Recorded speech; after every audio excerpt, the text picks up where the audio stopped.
Good afternoon, boys, men, and sirs. Today we are going to be walking through how to dye your hair by dyeing my hair. Why? Many reasons. Expectations of us as men are changing, and that's okay. We don't have to be afraid of it. We have to move towards it with gusto. Also, I personally am only 23 years old, and while it might be hard to see in this lighting and everything, I've already got a fair amount of gray hair coming in on the sides, on the top, on the back, and I'm not ready to be Anderson Cooper. Roadkill. And we're gonna be using, just for men, original formula. It's gonna take us 5 minutes. I got this from Walmart. There's no need to get anything fancy. I've looked at this a little bit. There's not really super, like, this isn't gonna ruin your scalp, ruin your hair. I do highly advise that you read all the instructions on the sides, back, everywhere. I've done this before, so I'm not gonna physically read all of them, but definitely read all the instructions. If you're allergic to it, do the little allergic test thing. Read all the instructions, please. I'm not gonna be held liable for any of y'all's stupidity. There's a few things we have to do before we even open this sucker up, and it's one, gather our tools. Any kind of tools. I'm using this little brush that came from one of my mom's hair dyeing packets. Good luck finding one of these. If your mom or sister or someone dyes their hair and has one of these in their packet, go ahead and steal that right out from under them, because this is going to be good to use. I have an old comb, and I have a toothbrush. If you've watched any other videos by me, you'll know that I enjoy using toothbrushes for things. So this is a very old toothbrush that has been used to help me dye my hair before, so that's what this is for. And then I have an old ratty t-shirt on. This was one that I thought would be cool to turn into like a muscle shirt, and I honestly don't like going to the gym with muscle shirts all that much. It makes me feel kind of small. I'm wearing old shorts as well, and so definitely, if you think, oh, I can do this quickly, I can do it cleanly, great, but definitely still put on an old shirt, old socks, old shorts.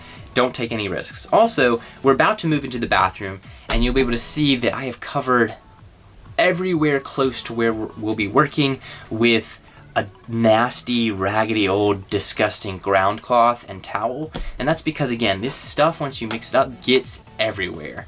So those are your prep things. Let's head into the bathroom and get started. Real quick, don't wash your hair. The dye needs something to hold on to. It needs, you know, kind of stuff that's already in your hair. So don't shampoo your hair right before you do this. It's okay to not have shampooed your hair in a while. If you know me, you know I don't shampoo my hair at all. I just wash it every few days. I don't actually shampoo it.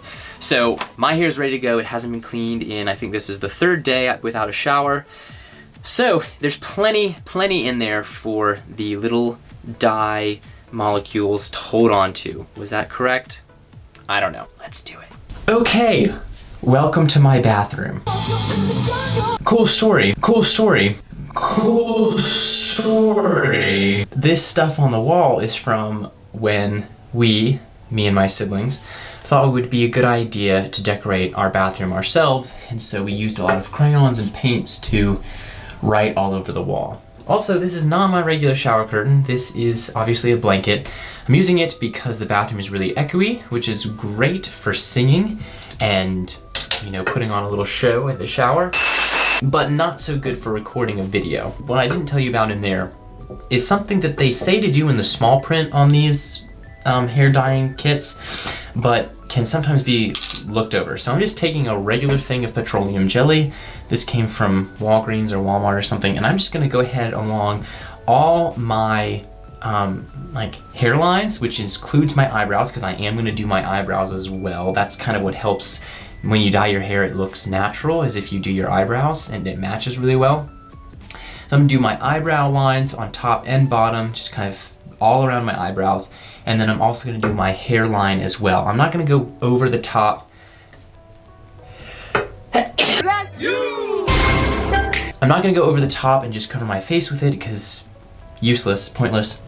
But I am gonna do all the hairline here and again, all around my eyebrows. So here we go. As we're dyeing the hair, this is gonna help protect our scalp from getting hair dye on it.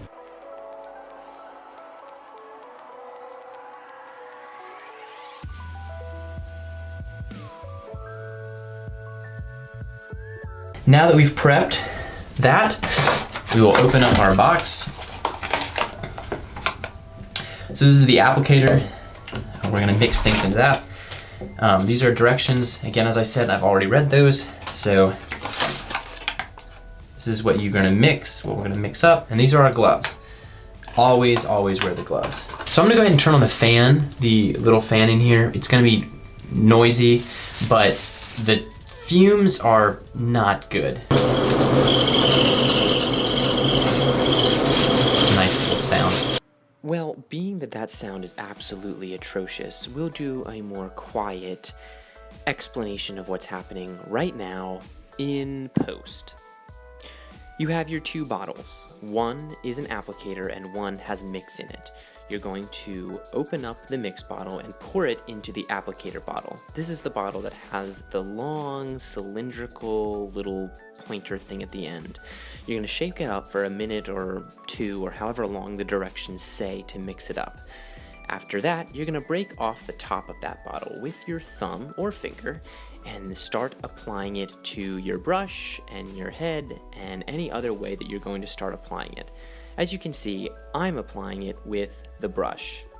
I like doing this because it really makes sure that every single hair is getting dye or product onto it. And this is going to be important to make sure you don't miss any hair. You can also put product directly onto your head and then use the comb or a brush or your toothbrush to make sure it gets deep down. The comb will be especially helpful for this. So have no fear. If you don't have one of those extra little brushes taken from another hair dye packet, you can still use an old comb and it will be just as effective. The final little note that I will go over with you is eyebrows. Now, I fully do not endorse this because chances are the hair dye company has a warning on the directions saying don't get near your eyes at all. So if you do this, you are fully taking your life into your own hands. But this is what I do. I take the toothbrush and I put a little bit of hair product, hair dye, hair color onto it and just really, really gently comb it, brush it into my eyebrows. If I do happen to get a little bit on my eyelid, which happens, I quickly brush it off so that it isn't there as least amount of time as possible. Let's be real, this is really potent stuff, so you really don't want it coming anywhere near your eyeball. That is done. As you can see, I just got out of the shower from washing my hair. When I washed it, I did use shampoo this time because that is what it says to do, and we always follow the directions. If you're pissed off and are getting ready to come fight me because your hair now looks black or your brows look way too dark, take some breaths and chill out. Just try to relax. It's not a big deal. All that will fade pretty soon. It looks way too dark now, but as you take another couple showers, I'm probably gonna shower again today because I'm gonna go to the gym. Don't worry. It will all look more natural very soon. It's hair dye, so it's not going to look like it's 100% your natural hair, but it's going to look actually brown and not black, so just chill out. It's gonna be fine. If you liked this video, if it helped you, if it encouraged you to be more confident in who you are and or how you're going to each day mold yourself into being, then subscribe, like. If you want to see me test another product or try another, hygiene / whatever